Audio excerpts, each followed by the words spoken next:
Bienvenidos de nuevo a otro programa de conversaciones académicas. Bienvenido, doctor Salvador Moncada. ¿Cómo ha estado? Muy bien, muchas gracias por invitarme a su programa, James. Es un gusto. Hay países desarrollados, como Estados Unidos, como donde usted en este momento está, el Reino Unido, y está en Inglaterra en este momento, como Francia, como, bueno, Italia ya ha tenido un poco de declive económico, eh, Rusia, Brasil, que es el país prácticamente más rico de Latinoamérica. ¿Por qué esos países? Voy a ampliarle acá el comentario y usted ya mirará por dónde empieza, doctor. Países desarrollados con grandes cantidades de infectados y de muertes. Solamente pensemos en Estados Unidos. Uno pensaría, ¿no? Va a morir más gente en países subdesarrollados y está muriendo más gente en los países ricos. Entonces, y también hay críticas acerca de los países latinoamericanos de cómo estamos asumiendo la pandemia, cómo estamos asumiendo las cuarentenas. Acá hay muchas cosas que estoy diciendo, pero yo pienso que podemos empezar en orden. Lo primero es, ¿por qué en los países desarrollados hay más gente muerta? Porque mucha gente no creía, o usted qué causas ve ahí, doctor? ¿Qué otras causas puede ver ahí? Bueno, ahí es una pregunta demasiado general, es decir, que hay más gente muerta, hay muchos factores que determinan eso. Pero una de las cosas que yo creo que es importante decir es que ha habido dos estrategias con respecto a este virus, que están claramente definidas. Los países que decidieron eliminar el virus, cerrar el país corto tiempo, pero cerrarlo completamente, de eliminar el virus y después salir rápidamente de la crisis. Nueva Zelanda es un ejemplo característico. Nueva Zelanda no tiene más virus porque siguieron esa estrategia. Y Vietnam. Vietnam, Taiwán, por ejemplo, no cerró nunca. Lo que tienen es un sistema de infraestructura de salud pública que les permite el contacto, el trazamiento de los contactos, el aislamiento de la gente que se infecta y la separación de los focos de infección. ¿Sí?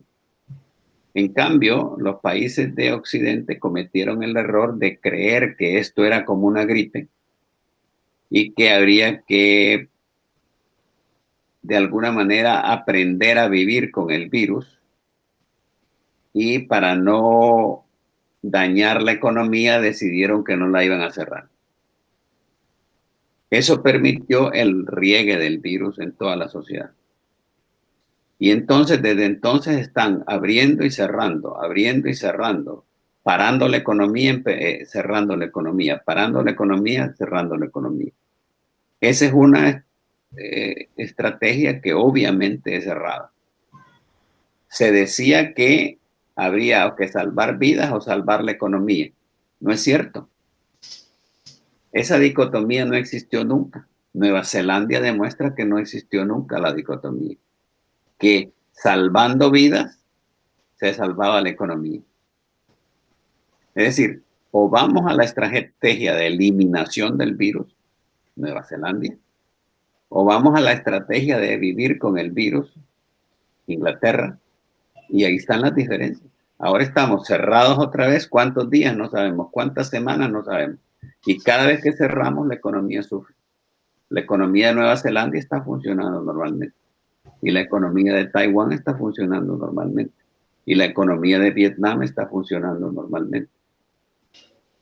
La economía de China está funcionando normalmente. Y claro, pero lo que se necesita para eso, y en eso hay que hablar de América Latina, es un sistema de salud pública que pueda responder a la crisis. Es decir, lo que se necesitaba era identificar los infectados, identificar los contactos de los infectados, tirarles un cordón epidemiológico, mandarlos a lugares donde iban a estar 2 semanas en cuarentena, dejar el resto de no infectados trabajando normalmente y cuando estos terminaran su periodo de infección, sacarlos nuevamente a la población. Pero no se hizo eso. Es decir, nunca, cuando usted entraba a China, y eso lo digo porque mi hijo está en la universidad y tenía compañeros chinos que regresaron a su país, usted entraba a China y lo metían en un hotel 2 semanas encerrado, en cuarentena. Le hacían el test, lo tenían ahí, y hasta que estaba claro de que estaba negativo, lo dejaban irse a su casa. Y en Inglaterra se entraba y se salía por el aeropuerto sin ningún control. Se dan cuenta que hay dos estrategias completamente distintas y los resultados están clarísimos. Pero acá me surgen inquietudes porque, por ejemplo, caso de Vietnam, si le confío pues a los datos, muy poquitos muertos. Caso de Nueva Zelanda, es decir, que si en Nueva Zelanda llegan, por ejemplo, estadounidenses a Nueva Zelanda en este momento, tienen que hacer un análisis muy minucioso de la gente que llegue a Nueva Zelanda, teniendo en cuenta que es una isla, o sea, no hay, digamos, no tiene fronteras con otros países pegadas ahí, porque es una isla. Pero en los países latinoamericanos, y hablo específicamente de Colombia, no sé cómo será el caso de Honduras, donde tengo que decirlo con mucha pena, somos países pobres, aunque se dice que somos países en vía de desarrollo, pero seguimos siendo países muy pobres. La informalidad es muy alta, es decir, mucha gente tiene un trabajo informal. Entonces se hace muy difícil esa cuarentena total. Ahí donde me queda la inquietud, o sea, lo que usted dice es cierto, claro, se cierra, se abre, pues va a ser complicado, pero nuestros países latinoamericanos, caso Colombia, caso Honduras, caso México, donde hay un alto nivel de informalidad, es muy difícil hacer eso, doctor. Entonces, ¿usted qué pensaría frente a eso? La economía informal es muy alta en América Latina, obviamente, pero también uno de los problemas importantísimos en América Latina es la falta de una estructura de salud pública. América Latina no invierte en salud pública, no hay una red de identificación de enfermedades, no hay una red de seguimiento de enfermedades en la población. Se ha glorificado la medicina privada. Entonces hay 20 hospitales o 10 hospitales que parecen hospitales que están en Estados Unidos, que atienden a 1% de la población y el resto no tiene nada o muy poco. Entonces no hay forma de atender a esa gente y en una situación de crisis entonces eso se multiplica. Ahora, en Honduras, por ejemplo, que además se roban el dinero, han gastado 48 millones de dólares en comprar hospitales de campaña que nunca llegaron y se perdió el dinero. Esos 48 millones de dólares o más se podrían haberle dado a la gente de la economía informal para que sobreviva estos meses. Claro que sí. Y que se aísle, señores, aquí está el dinero, aquí además hay una bolsa de arroz, de frijoles, de esto y del otro, pero estén en su casa, por favor.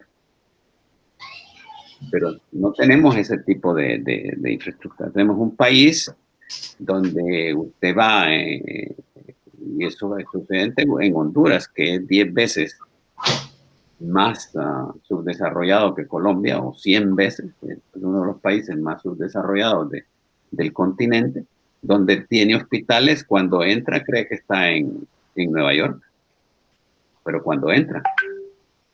¿Y cuánta gente de ese país puede ir a ese hospital?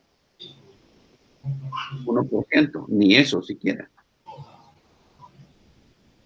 Ni eso siquiera. Y cuando empieza a ver las cifras, ¿cuánto se gasta en salud en los países nuestros? Se gasta entre el 2 y el 9% y el 11%. Yo no sé cuánto invierte Colombia en salud del Producto Territorial Bruto, pero los países que andan mejor en la pandemia son los que habían invertido más. Uruguay, Cuba, Costa Rica. tenían un sistema de infraestructura en Cuba han seguido el mismo proceso que sigue en Nueva Zelanda. Muy acorde con lo que está diciendo. ¿Usted qué implementaría para América Latina? ¿Qué cree que le faltaría? ¿Cómo hacemos para que se invierta más en ciencia y tecnología en nuestros países? ¿Cómo convencer a los políticos de que hay que invertir en tecnología y en ciencia? Mire, yo tengo 50 años de estar en esto. Es decir, América Latina no invierte en ciencia y en tecnología, no invierte en educación. Y eso es lo que terminamos pagando. Imagínese usted que mientras los países desarrollados están invirtiendo el 3, el 4% del Producto Territorial Bruto en ciencia y en tecnología, nosotros invertimos menos del 1%. Menos del 1% de presupuestos mucho menores. Formamos científicos que terminan yendo a los países desarrollados porque no les creamos condiciones de trabajo. Es decir, mientras no se haga una prioridad del desarrollo, de la educación, primero de las fuentes de trabajo, de las fuentes de alimentación, de la salud, de la educación y de la ciencia y la tecnología, pues no vamos a resolver ninguno de los problemas. Es decir, necesitamos un proyecto estratégico real de desarrollo que no hemos tenido. Que no quede en el papel y que estemos más unidos como latinoamericanos. Por ejemplo, pero invertir menos del 1%, mucho menos, no, el 1% es un montón, menos del 0.5%. Claro.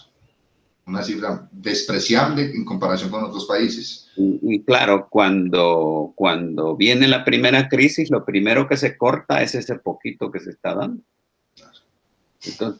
Entonces, la ciencia hay que cuidarla, hay que invertir en ella. Es como una plantita que hay que irla cuidando para que vaya creciendo.